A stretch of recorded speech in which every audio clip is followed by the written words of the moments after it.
Hola, Verónica, un mensaje de amor, de optimismo en tu televisor. Hola, Verónica, una ventana abierta para ver el mundo con el corazón.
Ay, Dios mío, ¿qué tal? ¿Cómo está? Buenas noches. ¿Qué le puedo decir? No le puedo decir buenas noches. Realmente decir buenas noches es casi una ironía. Ayer lo decía acá en este programa y en la misma hora le decía, estamos a tiempo de detener las situaciones y que no corra sangre. Obviamente a nadie le interesa lo que el pueblo opine, lo que una triste conductora de programa opine. Dijimos, va a correr sangre. Estamos en un momento dramático. Este es el instante para hacer un alto. Y ahí, hoy, está corriendo sangre. Tenemos a 2 jóvenes fallecidos. Buenas noches, Jaime. ¿Cómo estás? Acompáñame, por favor, Claro que antes sí, de ingresar a tu noticiero, porque hay mucho de qué hablar hoy día. Sí, definitivamente se veía venir esta situación de violencia. El tema en cuestión era saber dónde se iba a desatar y el epicentro se ha constituido en Yayagua, un centro tradicionalmente minero, donde por supuesto hay una historia marcada, ¿no es cierto?, en función a lo que acontece. Tenemos que lamentar el fallecimiento de estos 2 jóvenes, calculando ahí, mira, 22, este niño tenía 23 añitos. Estamos hablando del subteniente Brian Jorge Barroso Rodríguez.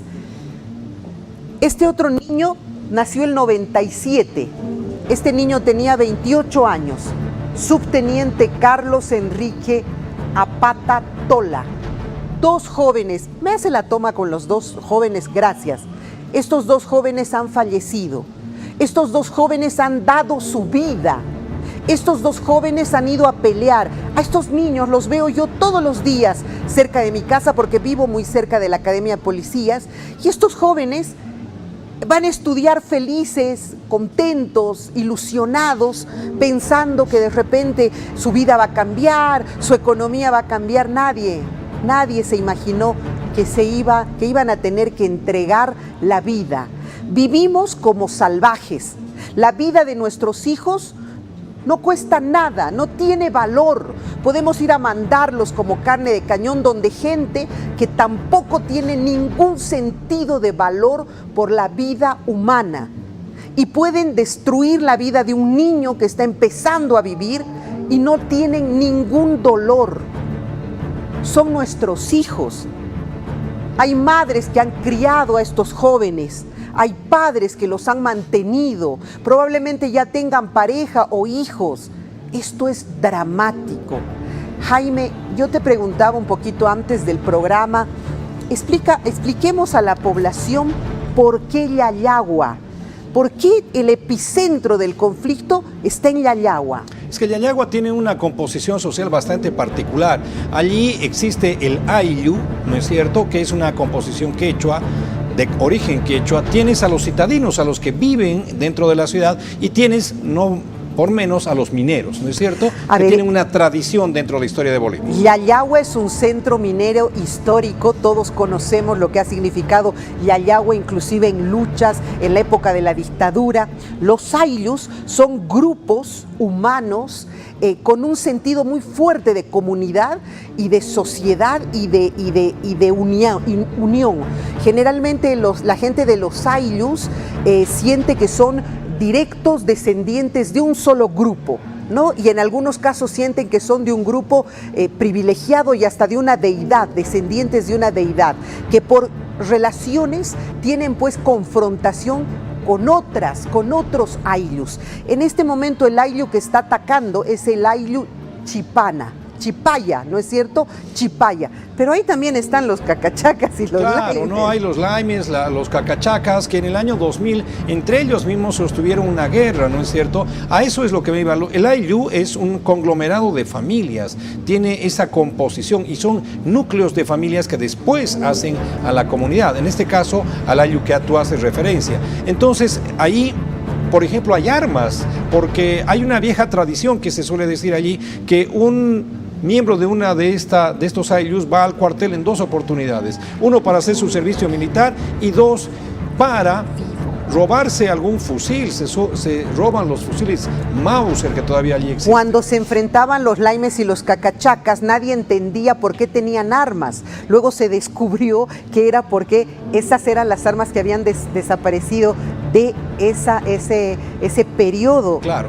Entonces, ahí tú vas a encontrar población armada, pero la dinamita también es de uso común en la región. Centro minero. Se puede tropezar con dinamita en la calle porque es un centro minero y allí, por supuesto, abunda este tipo de explosivos. Entonces, hay una suerte, además, si a todo eso le añades el ámbito ideológico, político, entonces tienes un cóctel bastante particular y explosivo, ¿no? Nos estamos olvidando que Yayagua también es un centro de universitarios. Hay ahí un espacio donde los jóvenes se encuentran, donde los jóvenes están formándose y claro, decían hace algunos minutos nada más que hay jóvenes que, claro, jóvenes no conocen esto que está viviendo, han salido a filmar, a grabar, a lanzar en vivo y no se dan cuenta de la terrible, de cómo pueden poner en riesgo sus vidas, pero eso es lo que está sucediendo claro, allá. En esa región del país está la Universidad Siglo XX, Así ¿no es es cierto? Esta universidad es conocida también por haber generado mucha ideología, haber generado muchos líderes, ha sido cuna también de muchos movimientos que están ligados a la política nacional, pero no hay que olvidar que allí han habido masacres, ¿no es cierto?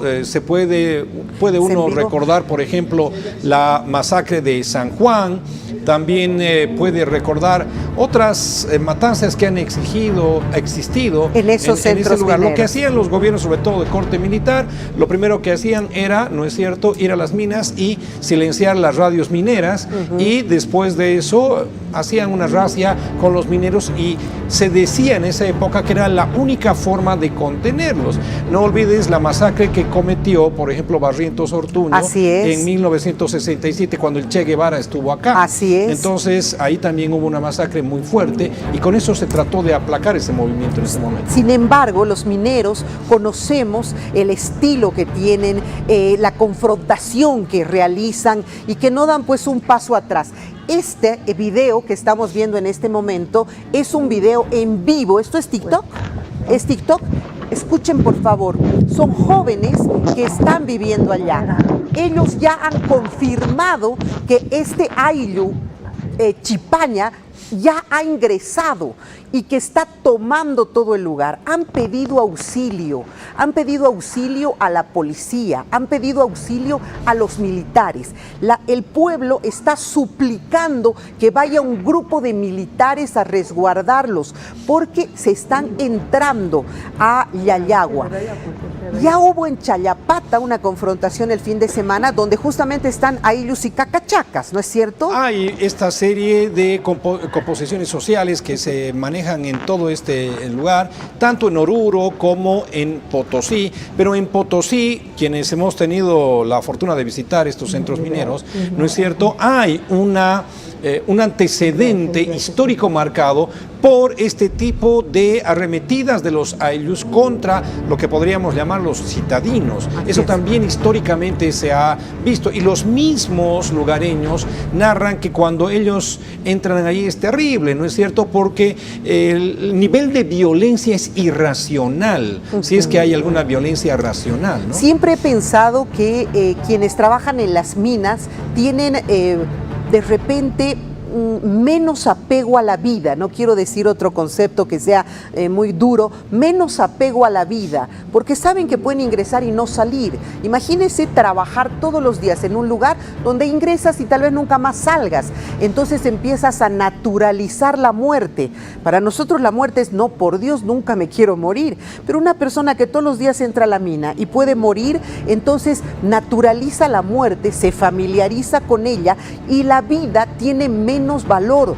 Por eso creo que son tan cruentos sus enfrentamientos y sus agresiones, y pueden jugar con dinamita como cuando nosotros jugamos con pipocas. Entonces así es como se está viviendo en este momento en Yayagua. Bueno, podemos hablar desde la época de la colonia, ¿no es cierto?, con la mita y toda la cuestión, pero el tema aquí radica en que cómo se ha iniciado esto, es decir, cuando ya ha detonado, cuando la población citadina se ha cansado básicamente de este cerco que ahí habían propiciado fundamentalmente los ayllus, ¿no es cierto?, que son muy evistas. Eso también hay que reconocer, la votación allí lo dice absolutamente todo. Entonces, en función de aquello, ha habido un choque entre estos dos grupos, ¿no es cierto?, los citadinos y los ayllus, de por medio también ahí el componente minero, ¿no es cierto?, con el uso de dinamita. Lo que llama la atención es el nivel de organización que han presentado estos ayllus, es decir, emboscar a la policía. La policía está preparada para evitar precisamente ser emboscada. No es así, ellos están se supone, ¿no es cierto? Ahora vemos que esto que estamos viendo en vivo es justamente, vamos a escuchar, esto es en vivo en este instante y vamos a escuchar, miren ustedes, hay todo un cerco policial. Siguen allá los policías a pesar de que ya han habido 2 bajas. Vamos a ver, dice desbloqueo Río Cora, esto es en vivo. Esto es en Cochabamba. Esto es Cochabamba, donde han habido también durante toda la jornada muchos enfrentamientos. Ahí ha nucleado en este momento, digamos, la confrontación, ¿no es cierto? En la mañana era Parotani otra vez, pero ahora se ha retomado, según lo que se conoce, este puente. El gobierno ha convocado al alto mando militar. Hace unos minutos, qué sé yo, una media hora, todos los militares de todas las fuerzas han ingresado a la Casa Grande del Pueblo. Haremos futurología, Jaime, ¿para qué puede ser? Más que futurología, podemos ver escenarios probables, ¿no es cierto? Estos escenarios probables nos están marcando que ya aquí hay una guerra declarada, y evidentemente Evo Morales le ha declarado la guerra al gobierno, no ahora, no hace mucho. Recordemos lo que dijo Juan Ramón Quintana en octubre. Eso quería que recuerde. El año pasado. Es tan importante esa frase que en este momento la recordemos. Por favor, decía. Claro, hablaba del rito de la sangre que alimenta al bloqueo, y el bloqueo es aquel que va a terminar desgastando al gobierno, propiciando su caída. Entonces, aquí ya hay un plan específico que se ha formulado en torno a esta situación. Bajo esa lógica maquiavélica de que la sangre alimenta el rito del bloqueo, este momento, con 2 jóvenes que han derramado su sangre, el bloqueo se estaría fortaleciendo. En esta ocasión ha habido sangre, sí, pero no es voy a poner esos términos, ¿no es cierto?, de la sociedad civil. Son de los grupos de civiles, aunque muchos de ellos ya están armados y actuando como milicias. Lo que ha pasado es que las bajas ahora se han dado en todo lo que representa el ámbito policial. Claro, esto no es una cuestión menor porque obviamente esto exacerba el ánimo policial, ¿no? Entonces ahí esto de la confrontación, esto del bloqueo que se alimenta con el rito de la sangre puede tener serias consecuencias en lo que pueda suceder en las próximas horas. Y por supuesto no se puede dejar a merced de estas, ya podríamos decir, hordas de campesinos, ¿no es cierto? No podemos decir hordas, no. Sí. Podemos decir esta agrupación de campesinos, decir, bueno, ¿no es cierto? Yo quiero mostrar, y en este momento Andrea está buscando ya, Transitabilidad se llama una página web que está puesta precisamente por el Estado boliviano para poder identificar cuáles son los puntos de bloqueo. Ayer había 25 puntos de bloqueo en Bolivia. Transitabilidad, así se llama la web, pero en este momento es todavía peor, Jaime. Es decir, como dijo Quintana, esto está exacerbando, alimentando este rito. Claro, el tema es que cuando se produzcan bajas en el lado de los bloqueadores, por ejemplo, ahí la situación se puede poner mucho más compleja, ¿no es cierto? Porque eso obviamente exacerba mucho más a quienes se están manifestando, a los que se están dando cita en estos puntos de bloqueo. Reitero otra vez, no es una cuestión menor, las bajas ahora se han dado en el sector de las fuerzas del orden, pero si se dieran en el bando contrario, utilicemos ese término, la situación puede ser mucho más compleja. Ahí vamos a quedarnos, por favor. Esta es la página web Transitabilidad, que es un mapa de carreteras de Bolivia. Así estamos en este momento. Esta es Bolivia. Todos estos puntos azules, amarillos, morados que usted ve son puntos de bloqueo. Aquí, perdón que te corte, aquí los azules son los eventos donde se está protagonizando, los amarillos son con desvíos, ahí hay tramos que todavía están habilitados, donde no hay un punto en rojo donde se diga no transitable, ¿no? Y hay una restricción 20 específica, que es esta de aquí del color verde, y el lila sería restricción también. Claro. Entonces, miren ustedes, todos estos lugares están bloqueados en Bolivia. Aún estos con amarillo que aparecen, que son, sí, tienen una vía de escape, uno puede hacer una curvita y salir del lugar del bloqueo, pero todos estos puntos Bolivia. Ahora, Cochabamba es el departamento más afectado. Claro, ahí está el Norte Potosí, Oruro, Cochabamba y algo de Oruro, pero es Cochabamba.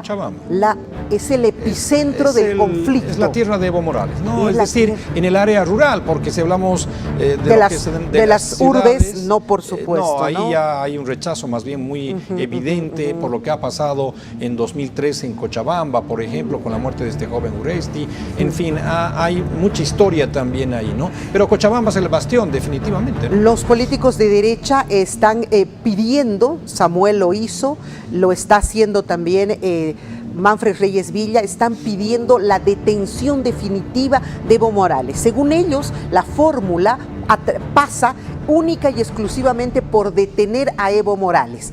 ¿No? Bueno, para ellos mejor si no existiera, ¿no es cierto, don Evo Morales? Pero esa es la fórmula. Samuel está pidiendo que se lo detenga, Manfred está pidiendo que se lo detenga. Me pregunto, y usted analícelo, si se lo detiene, ¿esto se pone mejor o se pone peor? Esa es la pregunta del millón. Yo creo que la detención de Evo Morales puede terminar formulando una gran explosión, ¿no es cierto? A lo que quiero llegar es que, ¿qué es lo que se va a hacer con Evo Morales? ¿Dónde se lo va a recluir, por ejemplo, ¿no? Porque ahí se van a generar movilizaciones en todo el territorio Bueno, nacional. Si es que logran ingresar, Jaime, porque para empezar, ingresar a esta tierra que ya no nos pertenece. Mira, yo te digo una cuestión, Verónica. A ver, tú eres muy radical y no siempre coincidimos, pero dale. Pero más allá de la radicalidad, las Fuerzas Armadas están preparadas para realizar operativos. Tendrían que, ¿no es cierto? Hay lo que se denomina, por ejemplo, los golpes comando, ¿no es cierto? Y saben muy bien manejar los militares. O sea, aquí en Bolivia, las Fuerzas Armadas, el Ejército, tienen grupos de élite capaz de realizar este tipo de operaciones. La cuestión pasa aquí por una decisión política y las consecuencias que esto puede acarrear. ¿Dónde lo llevarías a Evo Morales? ¿Dónde lo tendrías a Evo Morales? ¿No es cierto? Evo Morales, bueno, Víctor Paz Estenssoro, yo recuerdo cuando hubo lo que se llamó la relocalización, despidos masivos. Creó pues este espacio del Oriente, ¿no es cierto? No, lo llevaron a Puerto Rico. Correcto, ahí lo llevó Puerto Rico. a Juan Lechino Kendo y a toda la dirigencia política, Ya, ¿no es cierto? Ahora, mira, los satinadores y todos los militares en su conjunto, ellos siempre se vanaglorian de haber podido desestructurar grupos en Haití, grupos a los que no podía desestructurar Brasil, que fue también para colaborar, grupos que no podía desestructurar Estados Unidos, que se había metido. Nuestros militares bolivianos llegaron al lugar y de manera sorprendente desestructuraron toda una... No sé bien si era una banda o algo, pero es algo de lo que siempre se vanaglorian los camaradas, ¿no? Desarmaron completamente algo. Por eso coincido plenamente contigo que tienen la capacidad de hacerlo. Claro. Pero la pregunta es esa, ¿no? ¿Hay la voluntad política? ¿Se va a poner mejor o se va a poner peor la situación después de eso? Me pregunto solo, los laimes, los cacachacas, los chulpas, ¿cómo van a reaccionar si su líder es detenido? ¿Te das cuenta? Si así, y el trópico de Cochabamba si se están, va, claro. Si están reaccionando así porque no se lo deja participar en las elecciones, imagínate, Jaime, cómo... Por eso estamos en una camisa de fuerzas. Fíjate, cuando se toma una decisión política acompañada de una acción militar, lo que aquí ya se calculan es el número de muertos. Ay, Dios mío. Eso es lo que pasa, o sea, y es que no estamos exagerando. Así es que es la verdad, es la cruda realidad. Tú ya dices, si entro en este momento al Chapare, lo detengo, ¿cuántas bajas voy a tener? Y se cuenta ya por miles inclusive de muertos. Esta no es una cuestión sencilla. Mío. Es decir, hay que tener mucho cuidado, mucha táctica, mucha paciencia. Me imagino que así se debería obrar. Yo no soy político, yo soy periodista, pero en mi experiencia he visto este tipo de situaciones. Entonces, lo que hay que ver fundamentalmente es eso, el nivel de baja, es decir, costo-beneficio de lo que los americanos llaman colaterales, ¿no es cierto? Daño colateral. Daño colateral. Sí. Se destruyó una escuela, murieron 500 niños, daño colateral. Ahora, ¿sabes cómo hacen? O, por ejemplo, el terrorismo en Egipto, ¿sabes cómo se combate? Te cuento muy rápido. Por ejemplo, los terroristas toman, por decirte, una pirámide donde hay muchos terroristas.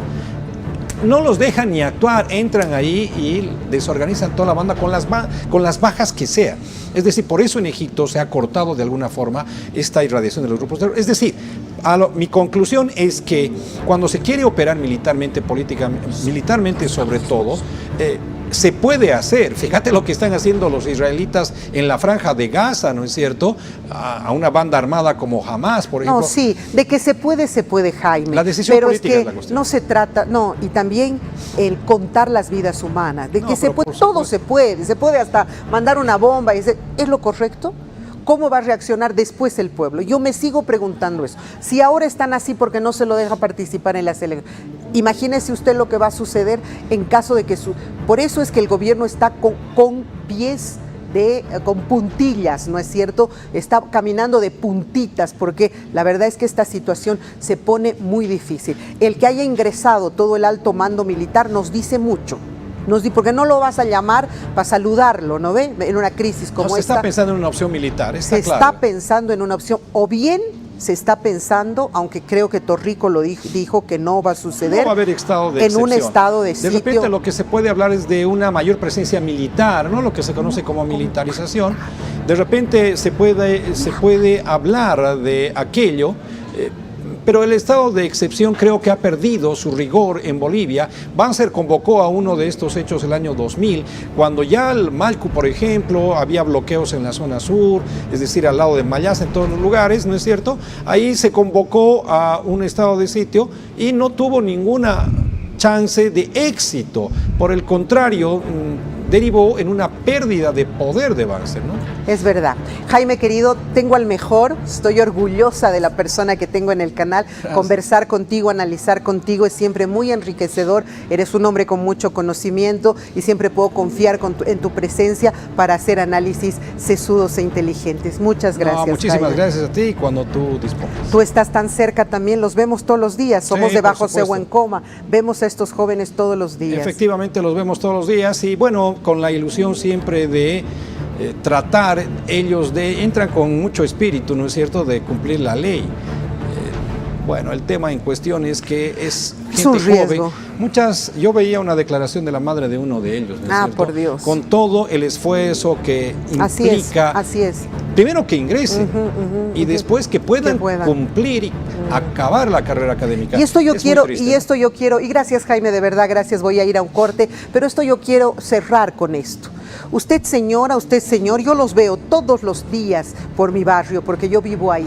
Van felices y orgullosos de pensar que su hijo se está ganando la lotería, porque nunca le va a faltar trabajo, porque va a ser un joven policía, nunca va a dejar de recibir unos pesitos porque está entrando a la fuerza del orden. Lo que usted se olvidó es que vivimos en un país enfermo, donde estos jóvenes terminan siendo carne de cañón y van a enfrentarse con cualquiera que puede quitarles la vida. Por eso tenemos que sopesar y saber a dónde estamos mandando a nuestros hijos. Una pausa, tengo ya en unos minutos nada más al vocal Tawichi, que me va a ayudar a entender toda esta situación y cuánto puede afectar nuestras elecciones. Ya volvemos.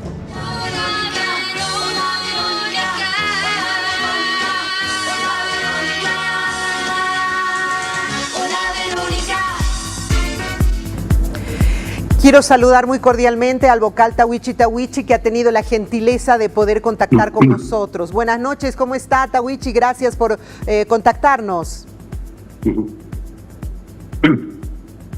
Sí, estimada hermana Verónica, tenga usted muy buenas noches. Sí, estamos en momentos álgidos, momentos de mucha tensión. Esperemos que prime la cordura, prime el diálogo. Hermana, a sus órdenes.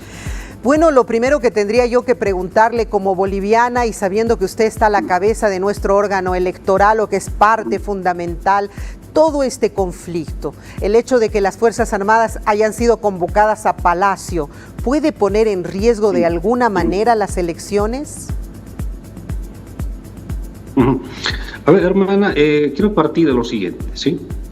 El punto de inicio, el origen de todo esto es que en lo que estamos advirtiendo, pero quiero partir de eso, estamos advirtiendo en estos momentos, ¿sí? Estamos a 66 días del día de la elección, ¿sí? Solo faltan 2 meses y un poquito más, prácticamente 2 meses. Estamos advirtiendo riesgos de obstaculización al proceso electoral. Estamos advirtiendo, se puede ya percibir, sabotaje al proceso electoral, al calendario electoral. Se puede observar ese impedimento, esa obstaculización. Entonces, lo más lógico, cuando se puede percibir, puede advertir un riesgo, lo lógico es que nace el deber, ¿sí?, de realizar todos los esfuerzos para que ese riesgo no suceda. Y por ello justamente mañana, jueves 12 de junio, a horas 15:30, en la ciudad de Santa Cruz de la Sierra, una hermosa ciudad, vamos a llevar adelante una cumbre para garantizar las elecciones presidenciales, sí o sí, este domingo 17 de agosto.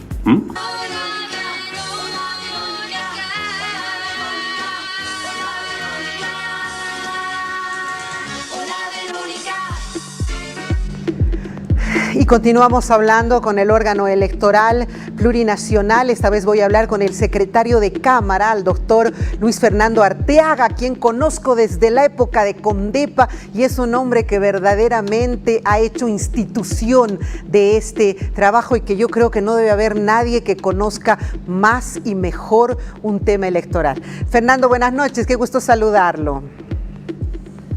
Muy buenas noches, Verónica, un gusto, como siempre, atender sus requerimientos. Fernando, ¿cuántos años, como secretario de Cámara, pero ya cuántos años en un tribunal electoral, la Corte Nacional Electoral y todo aquello? Contabilizando la actividad desde la Corte Nacional Electoral y ahora el Tribunal Supremo Electoral, son 32 años de servicio a la democracia. Yo decía, nadie sabe más que Fernando de los temas electorales, tiempos, plazos fatales y todo aquello. ¿Estamos cerca de algún plazo fatal, Fernando? Sí, el calendario electoral se está desarrollando en la medida de lo posible con normalidad.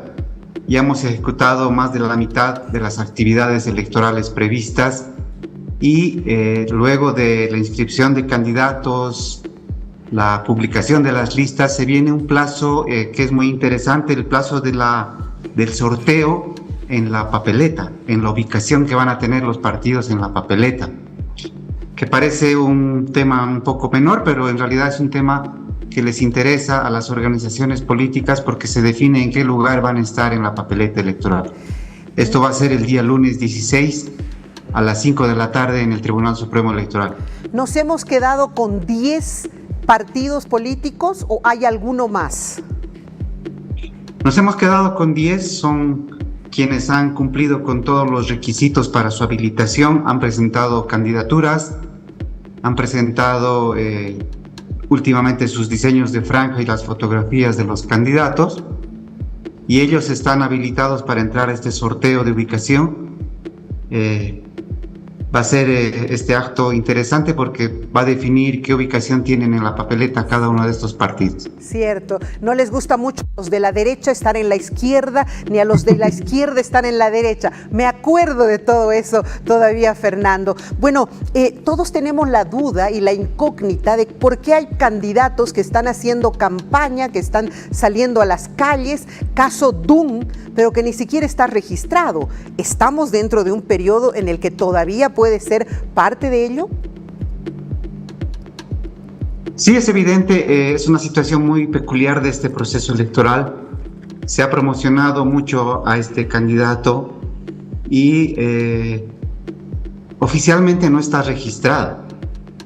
Entendemos que la organización política quiere hacer este registro cuando él cumpla con todos los requisitos y la vía que legalmente está permitida para este propósito es que se produzca una renuncia o una inhabilitación del candidato a presidente, que en este momento está registrado, el señor Tapia.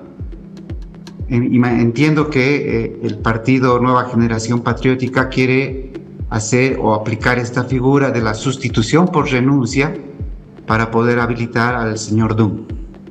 Estamos dentro del plazo, este plazo fenece el 3 de julio para la sustitución por renuncia. También estamos hablando de los candidatos de diputados y de senadores. Tienen un plazo todavía para presentar su documentación, ¿sí?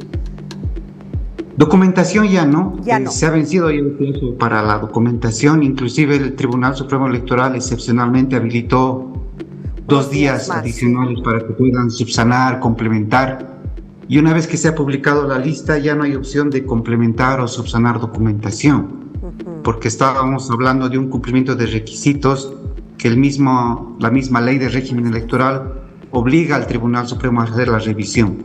Ya ha vencido esa etapa, ya hemos entrado a una etapa de sustituir a esos candidatos que están inhabilitados o sustituir a los candidatos que renuncien. En el caso de renuncia, por eso lo mencionaba, es el 3 de julio, y en el caso de inhabilitaciones lo pueden hacer hasta el 13 de agosto.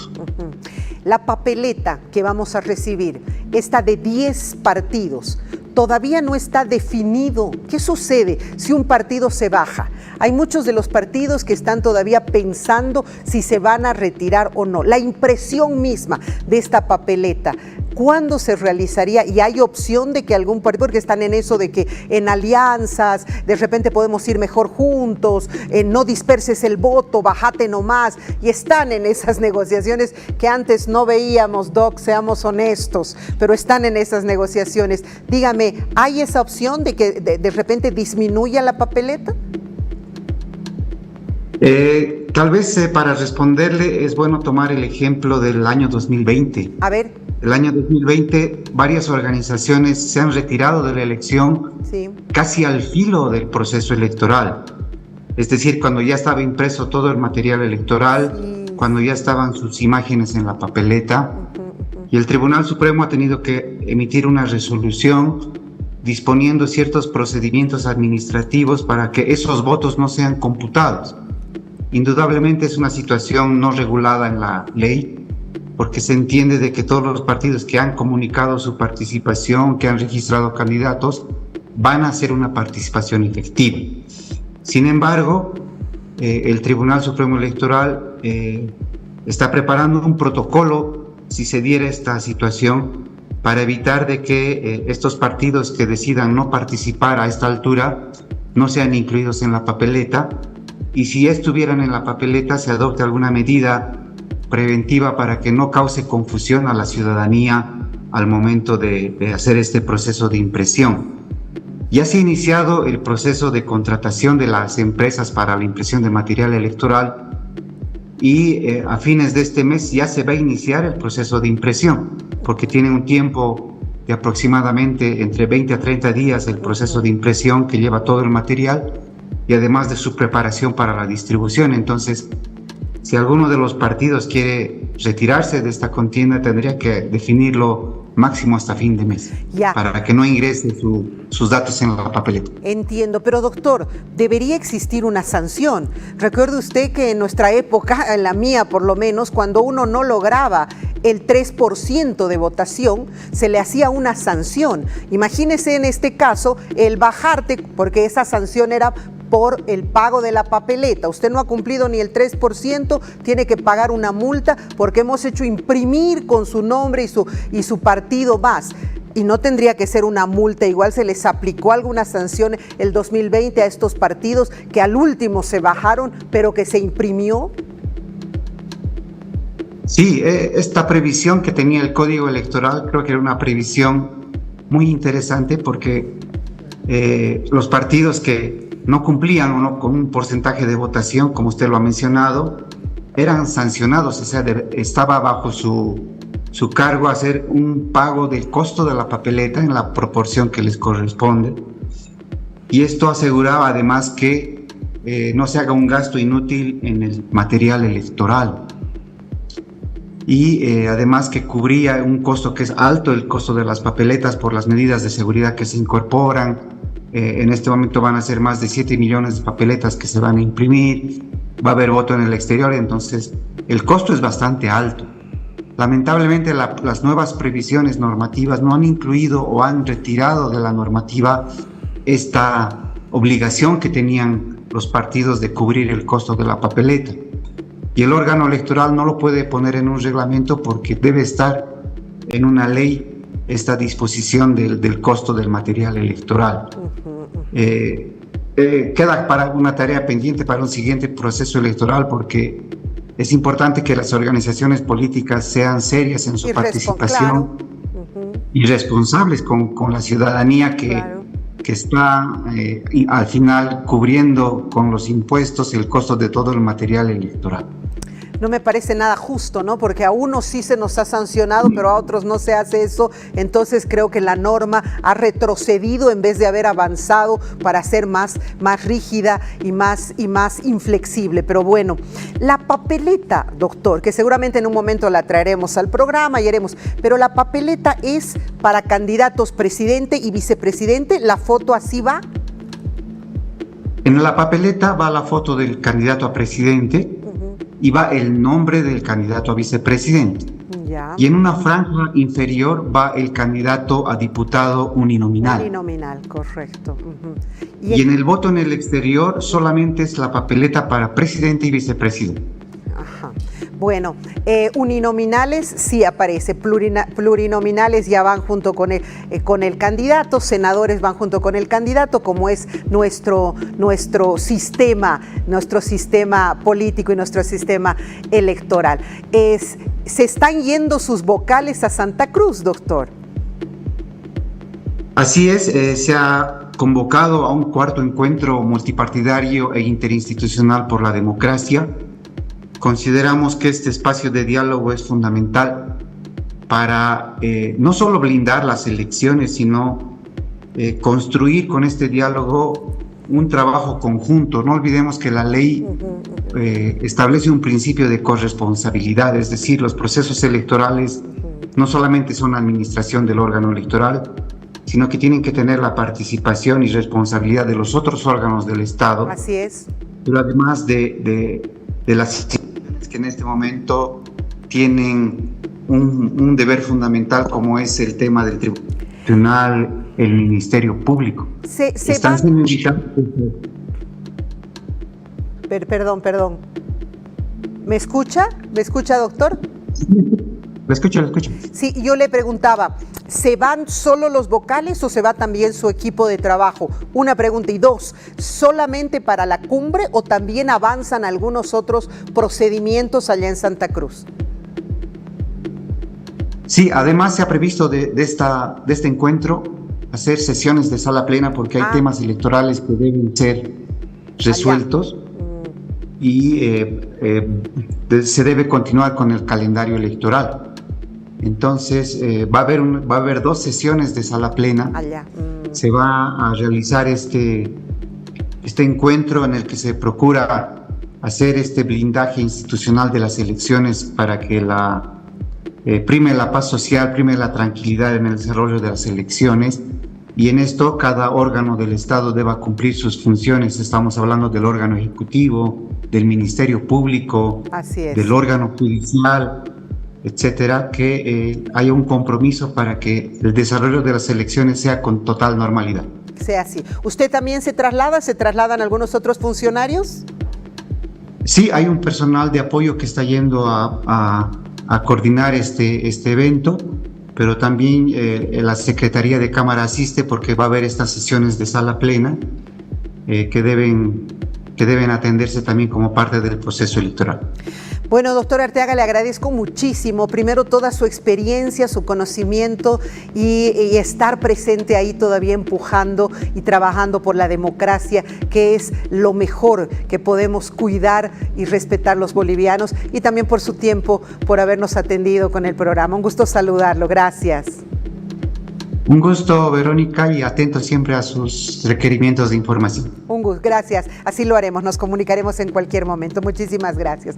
Mire usted, 36 años trabajando en este tema, una carrera, toda la vida realizada con conocimiento de ese trabajo en democracia, en partidos políticos, en temas electorales. Qué importante. Agradezco mucho al doctor por habernos permitido conocer estos datos que eran fundamentales y también saber que se están trasladando y harán 2 reuniones allá en Santa Cruz. Yo le agradezco mucho por haberme atendido el día de hoy. Es un día doloroso. Me pone nuevamente a los jóvenes, por favor, en pantalla. No me quiero ir sin volver a poner esta imagen en la pantalla gigante, porque creo que no podemos tomar esto a la ligera.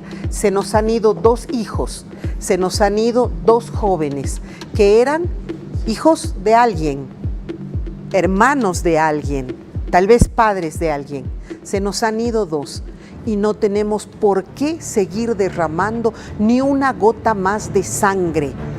No vivimos ya en las cavernas, no vivimos ya hace 500 años o 800 años o ni siquiera hace 100 años. Somos ya gente respetuosa, civilizada, amigable. Entendemos que se puede conseguir las cosas con diálogo, No podemos permitir ni un joven más, aunque sé que en este momento en el Hospital Obrero de Oruro hay un muchacho que está en este instante en terapia intensiva. Ya basta de derramar sangre de los hermanos bolivianos. Nos vamos elevando una oración por el alma de estos jóvenes, pero sobre todo para que Dios dé fortaleza y resignación a las familias que me imagino cuánta esperanza tendrían en estos futuros guardianes de la seguridad boliviana. Hasta el día de mañana.